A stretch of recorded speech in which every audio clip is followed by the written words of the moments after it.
혹시 야구 좋아하시는지요? 전 야구 참 좋아합니다. 보는 것도 좋아하고 하는 것도 좋아하고 지금은 안 하는데 몇 년 전까지만 해도 목사님들하고 팀을 이루어서 야구를 하고 그랬습니다.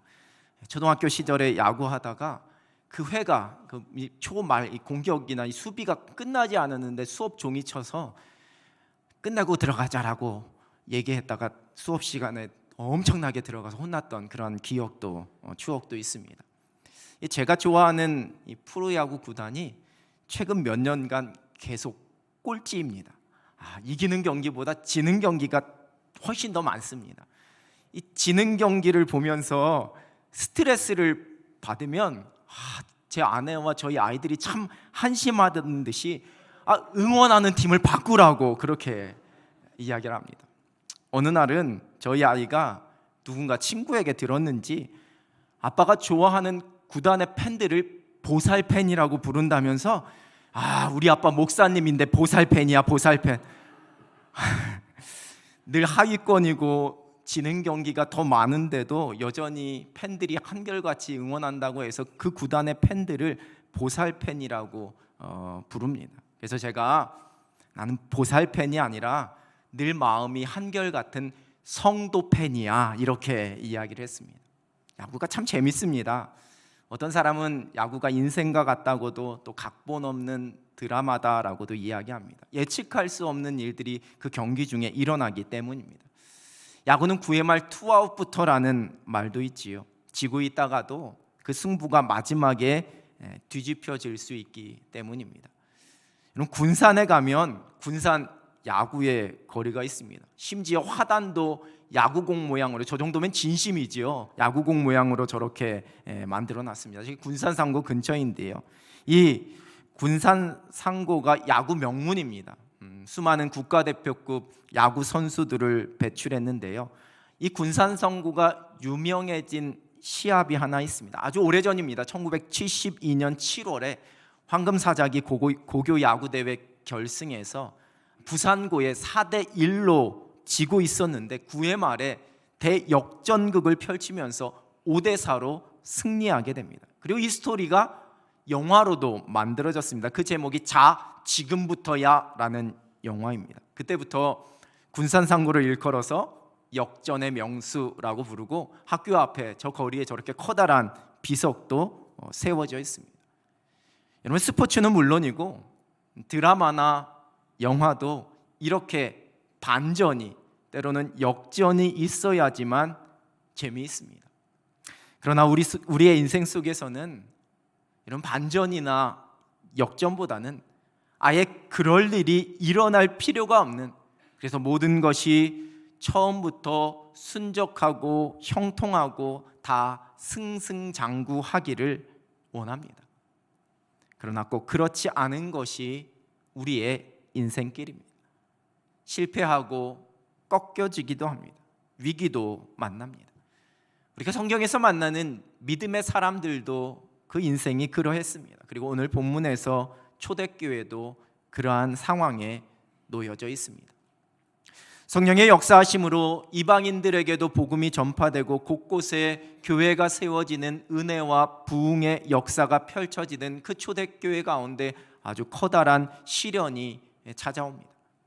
헤롯 왕의 박해로 야고보가 죽임을 당합니다. 헤롯 왕은 헤롯 대왕의 손자로 이 세례 요한을 죽였던 헤롯 안티파스의 조카입니다. 유다와 사마리아, 갈릴리 전체를 다 이끌고 다스리는 분봉왕이 되었습니다. 그는 이 유대인들의 환심을 사서 유대인들에게 잘 보이는 것이 자신의 이 정치적인 생명을 유지하는 데 아주 중요하다라고 여겼었고, 그래서 이 유대인들의 비위를 맞추기 위해서 교회와 기독교인들을 핍박했습니다. 비록 이 교회에 대한 박해가 이 헤롯의 야욕에 의해서 펼쳐진 일이었지만, 여러분, 이는 단지 표면적인 아주 정치적이고 사회적인 해석일 뿐이고 실제로는 하나님 나라와 교회의 부흥, 이 복음의 확장의 이 역사를 방해하려는 사단의 방해였고 공격이었습니다. 그래서 본문 1절은 그때에 이렇게 시작하고 있습니다. 이 그때는 곧 스데반의 박해 이후로 사도행전 11장까지 펼쳐졌던 일들, 그 박해로 인해서 교회가 움츠러들고 두려워하는 것이 아니라 오히려 그 복음의 역사가 더 힘있게 펼쳐지게 되는, 유대인들뿐만 아니라 이방인들도 이제는 예루살렘 교회뿐만 아니라 안디옥 교회도 세워지는, 그리고 그들이 그리스도인이라 불려지는 영적인 영향력이 있는 일들이 활발하게 펼쳐지고 있는 은혜 가득한 그때를 말합니다. 12장에 펼쳐질 일들이 단순히 정치적이고 사회적인 역학관계 속에서의 일이 아니라 오직 영적인 문제라는 것을, 영적인 싸움이라는 것을 말씀해주고 있는 겁니다. 은혜 받고 돌아서다가 시험에 빠지는 경우가 많습니다. 이렇게 은혜롭게 예배드리고 나서 여러분, 가장 먼저 시험에 빠질 수 있는 곳이 저 밖에 엘리베이터 타다가, 주차장에 나가서 차 빼다가, 오병이어홀에 올라가서 국수를 받다가, 아니면 집에 돌아가서 남편과 아내, 자녀들을 만날 때일 수가 있다라는 겁니다. 우리가 은혜 가운데 거하는 것을 시기하는, 그것을 제일 두려워하는 사단이 우리로 그 은혜의 자리에서 넘어지게 하려고 우리를 유혹하고 우리를 공격합니다. 오순절 성령 강림의 은혜의 자리에서도 이 사람들 술에 취한 사람들이야 라고 비아냥거리는 사람들이 있었습니다. 베드로의 설교로 3,000명이 회개하는 은혜가 펼쳐졌을 때에 유대인들은 그 베드로와 사도들을 잡아서 옥에 가두고 협박하는 일이 일어났습니다. 초대교회 믿는 자의 수가 늘어나고 각자의 재산을 팔아서 예물로 드려 교회가 많은 사역을 감당할 수 있게 되었을 때에 그 구제하는 문제로 인해 헬라파 유대인들과 히브리파 유대인들 사이에 분열이 일어나게 되었습니다. 이제 7 집사를 세우고 교회가 더 효율적으로 큰 사역을 감당하려고 할 때에 그중 하나였던 스데반 집사가 순교하는 일이 펼쳐집니다. 부흥과 은혜의 불길이 타오르게 될 때 사단은 끊임없이 뒤에서 방해하려고 합니다. 이것이 바로 영적인 싸움, 영적인 전쟁입니다. 여러분, 영적인 싸움이라고 해서 막 귀신을 쫓아내고 귀신을 대적하는 것만 의미하는 것이 아닙니다. 내가 마음 잡고 신앙생활 잘해보려고 하면 유혹이 찾아오고 그 신앙생활을 방해하려는 상황이 펼쳐집니다. 나로 하여금 은혜의 자리에 머물러 있지 못하게 합니다. 교회에 와서 예배 드리려고 하면 드릴 수 없게 만드는 상황이나 일들이 일어납니다. 내가 시간을 구별해서 이제 작정해서 하나님 앞에 기도하려고 하면 막 전화가 걸려오고 기도할 수 없는 상황이 펼쳐집니다.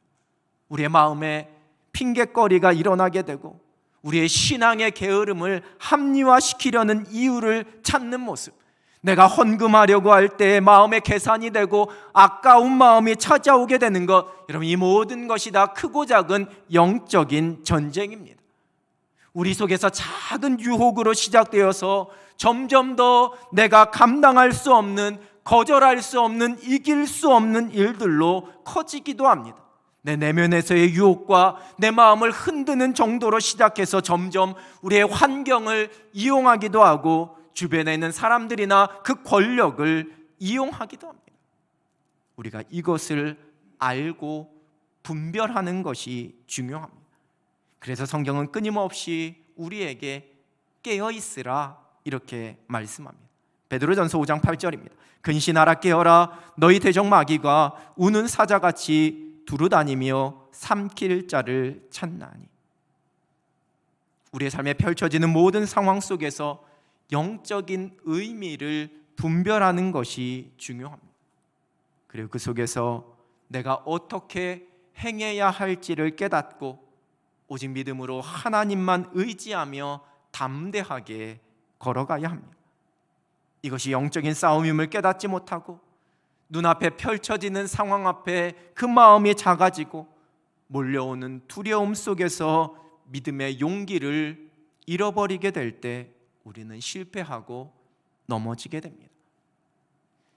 예루살렘 교회를 향한 첫 공격의 그 대상이 바로 야고보였습니다.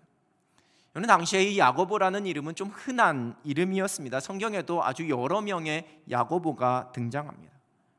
본문에 기록된 야고보는 예수님의 동생이었던 후에 야고보서를 기록한 그 야고보가 아닙니다. 이 야고보는 세베대의 아들 중 한 명으로 요한의 형제였던 야고보입니다.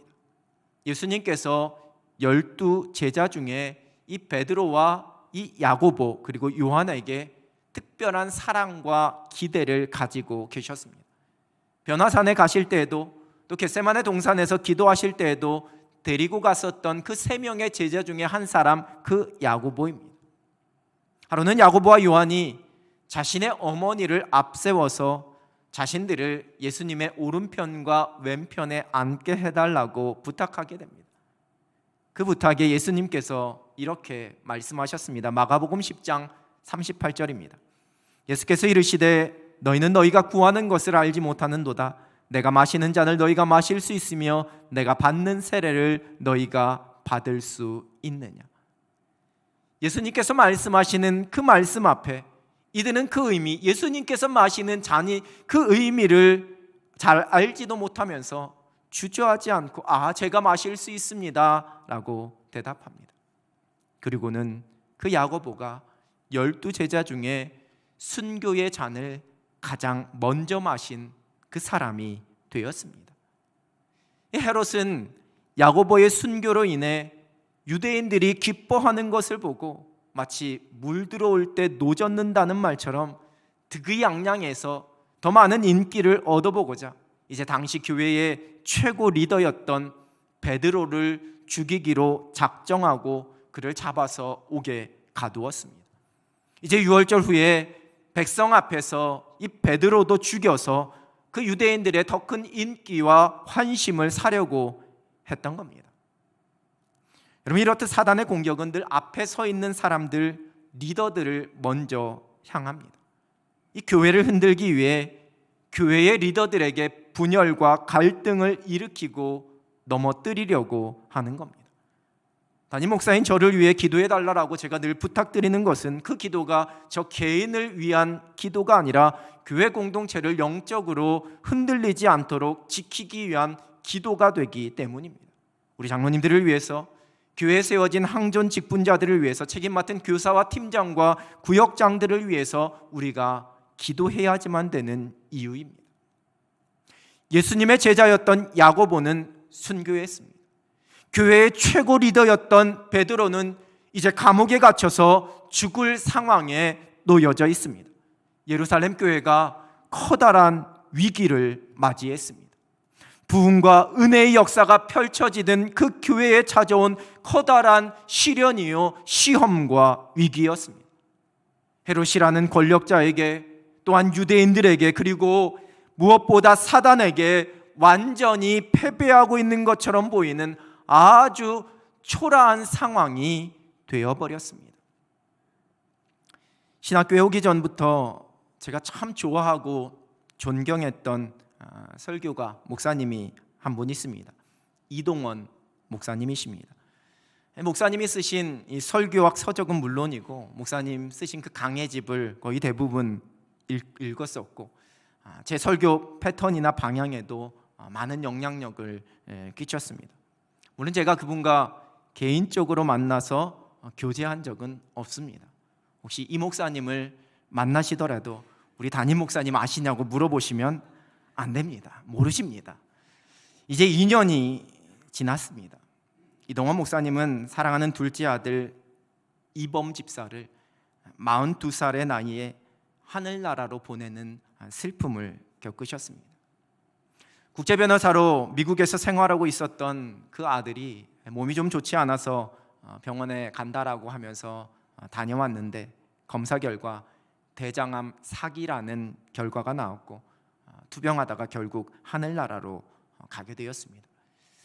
목사님은 처음엔 당연히 그 아들에게 기적이 일어나게 해달라고, 하나님, 제가 설교하는 목사인데 아들에게 이 기적이 펼쳐지면 얼마나 많은 사람들에게 하나님의 살아계심을 선포하고 하나님의 능력을 제가 증거할 수 있겠냐고 그렇게 간절히 기도하셨다고 합니다. 그런데 어느 날 기도하는 가운데 하나님께서 혹시 아들을 부르신다면 이라는 생각이 찾아왔고, 기도가 끝나고 바로 아들에게 전화를 했습니다.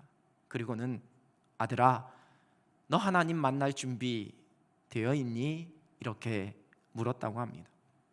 그랬더니 그 아들이 웃으면서 아버지 걱정하지 마셔요. 저 요즘 주님 앞에 딱 한 가지, 오직 주님만 바라봅니다 라고 기도하고 있어요. 그리고 그렇게 주님께만 집중하니까 제 마음이 너무너무 평안해졌어요. 이렇게 대답했다고 합니다. 그리고 며칠 지나지 않아서 그 아들이 하나님 품에 안겼습니다. 목사님의 기도가 계속 마음에 울림이 되었습니다. 제가 설교하는 목사인데 아들을 살려주시는 기적을 보여주시면 얼마나 많은 사람들에게 이를 선포하고 증거할 수 있겠느냐라는 말씀, 아버지로서, 목사로서의 어쩌면 당연하고도 간절한 기도였습니다. 또한 이는 꽉 막히고 힘든 상황, 답답한 문제 앞에서의 우리 모두의 기도입니다. 말씀으로 배운 대로 하나님 나라와 하나님의 의를 구하는 기도입니다. 하나님의 자녀들에게 허락하시는 그 놀라운 승리를 통해서, 펼쳐주시는 그 만사 형통함을 통해서, 부족함 없는 그 풍성함을 통해서 우리가 마음껏 하나님께 영광 돌리고 하나님의 살아계심과 하나님의 복주심을 증거할 수 있을 것이라고 그렇게 기도하면서 하나님의 일하심을 기대합니다. 그 마음에 소원합니다. 여러분, 그런데 우리의 삶 속에서 이 모든 것들이 우리가 바라는 대로 펼쳐지지는 않습니다. 교회의 역사 속에서 신앙으로 인한 죽음의 위기 가운데서 모든 사람들이 기적같이 살아난 것만은 아니었습니다. 그 속에는 순교도 있었고 희생도 있었습니다.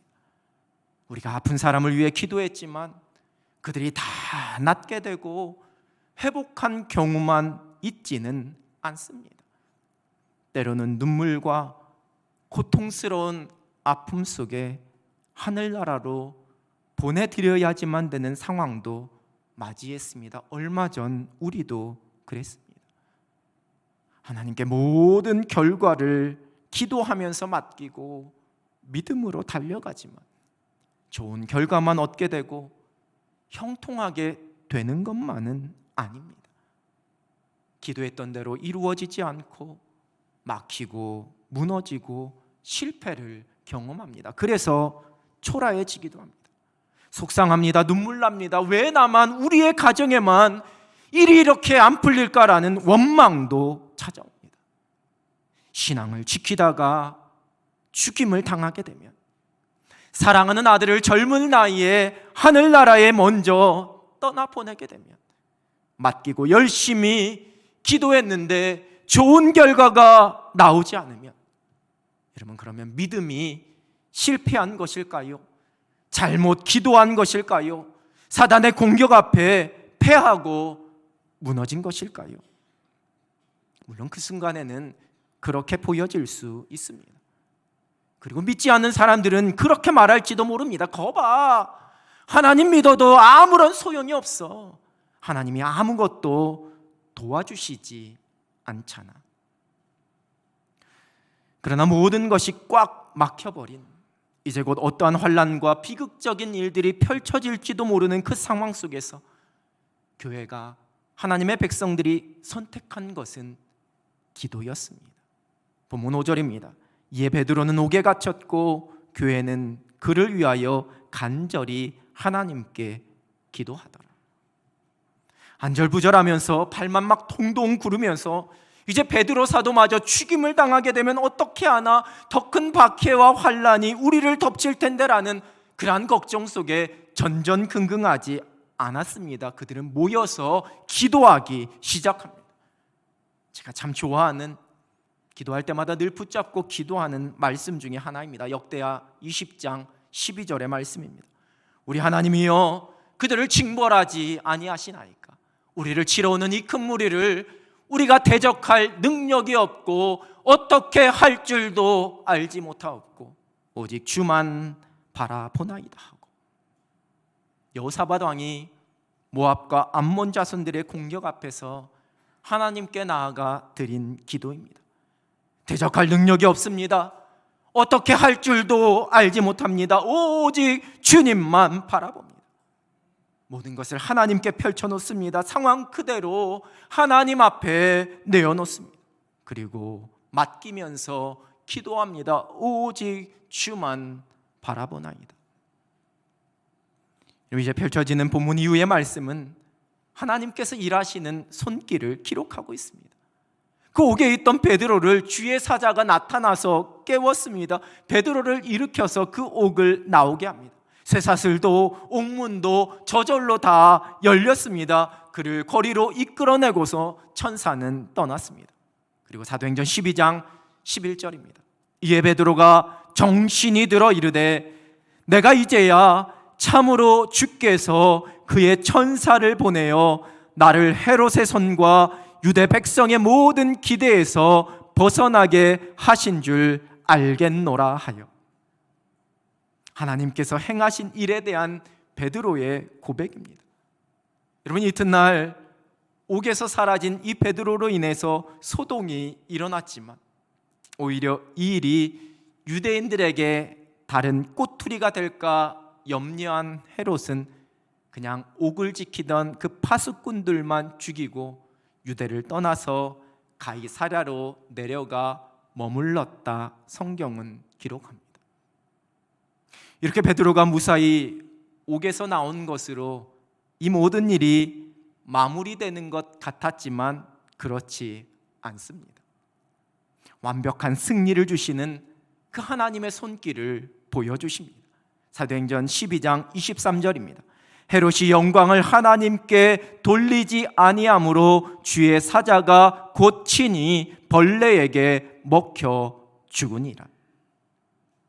유대 역사가 요세푸스는 헤롯이 급성 복통으로 5일 동안 계속해서 고통하다가 죽었다, 이렇게 기록하고 있습니다.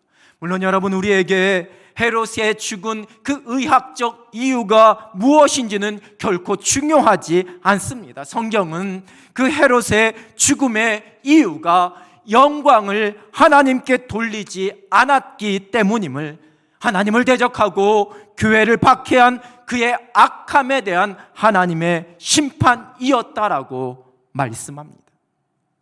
사도행전 12장은 하나님의 백성들, 하나님의 교회의 통쾌한 역전승을 기록하고 있습니다. 야고보를 죽이고 베드로를 잡아 가두고 죽일 계획을 세운 헤롯에게 교회가, 하나님의 백성들이 아주 무기력하게 패하는 것으로 보였습니다. 그러나 하나님께서는 하나님의 손을 드셔서 그 베드로를 이끌어내시고 헤롯을 심판하셨습니다. 결국에는 교회가, 하나님의 백성들이 역전하여 승리했습니다. 그리고 그 승리의 시작은 교회의 기도였습니다. 성경은 이 모든 일을 이 한 구절로 마무리하고 있습니다. 사도행전 12장 24절입니다. 하나님의 말씀은 흥왕하여 더하더라. 시와 그림이라는 CCM 팀이 부른 이제 역전되리라 라는 찬양이 있습니다. 기도를 멈추지 마라. 눈앞의 상황이 마음을 눌러도 원망치 마라. 너의 입을 지켜라. 저들은 너의 입을 보고 있다. 마음을 뺏기지 마라. 내가 널 도우지 않는다는 소리에 너의 모든 게 불리해도 너는 기도를 계속해라. 너 기도를 멈추지 마라. 내가 너의 그 모든 상황을 바로 역전시키리니 너 기도를 멈추지 마라. 내가 잠시도 쉬지 않고 모든 걸 지켜보고 있으니 바로 역전되리라. 저들의 힘이 너를 압도해도, 저들의 힘이 내 숨을 조여도 너는 보리라. 기도의 능력을 내가 역전시키리라. 너 기도를 멈추지 마라. 내가 너의 그 모든 상황을 바로 역전시키리니 바로 역전되리라. 이제 역전되리라. 비록 지금 당장은 패배한 것처럼 보일지 모르지만 그리스도인은 결코 질 수 없는 사람들입니다. 우리의 기도를 통해 모든 것을 역전시키실 하나님께서 저와 여러분의 하나님이 되시기 때문입니다. 하나님께서 보장하신 승리가 저와 여러분에게 있기 때문입니다. 아들을 떠나보낸 이동원 목사님은 그 아들 장례식이 마치고 손양원 목사님처럼 10가지 감사의 고백을 올려드렸습니다. 그 첫 번째가 아들이 그 지독한 암의 통증에서 해방되어 감사합니다 였고, 두 번째가 영광의 나라 천국에 입성하여 감사합니다 였습니다. 그리고 아들을 향한 그리움과 그 고통 속에서의 그 하나님의 위로와 은혜를 적은 아들아 See you in heaven 이라는 책을 쓰셨습니다. 이 책의 일부분입니다. 그러면 범아, 넌 천국에서 내 못다 이룬 꿈을 펼칠 수 있겠구나. 네 나이 만으로 42세, 내가 내 아내와 함께 실현하고 싶은 미래가 있다고 늘 말해왔던 것을 기억하는데, 그 가능성을 향한 도전의 미래가 아직도 열려있다는 희망을 다시 볼 수 있었단다. 그래서 독서하다가 기도하다가 아빠는 흥분해서 소리를 칠 뻔했구나. 신학자 랜디 알코는 우리가 새 땅에서 완전한 몸을 가지고 우리의 꿈을 실현할 기회를 갖게 될 것이라고 말한다. 내 사랑하는 아들 범아, See you soon in heaven.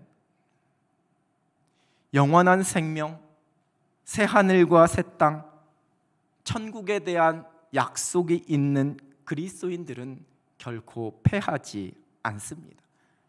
사망의 권세도 우리를 무너뜨리거나 우리를 이기지를 못합니다.